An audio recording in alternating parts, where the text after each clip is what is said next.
mokwongo biro chakore ayanga odiochieng' ma kiny alap mar skund jopuonj ma Shanzu, kaunti ma Mombasa, ka timbe osemolo kendo otimo ikruok margi.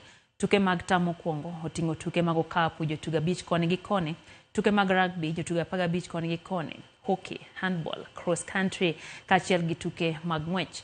Kanowuo gi jofwambo, Wilson Okongo, ma en jatend tudruok e kambi mar Brookside, ma osiro tuke mag skunde sekondar tam mokwongo, lero ni kaka kambi gibiro dhi nyime gi siro tukegi kaka yorno makende mar siro mich nyithindo gino manyalo konyogi e higni mabiro.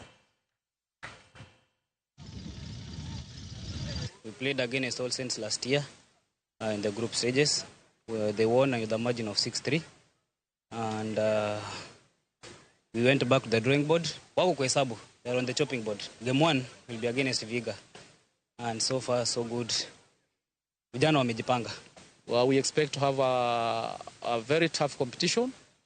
We expect to have new winners. Here at Coast, we have Dr. Agre Basketball Boys as defending champions. My expectation is that they are going to retain the title here at the Coast.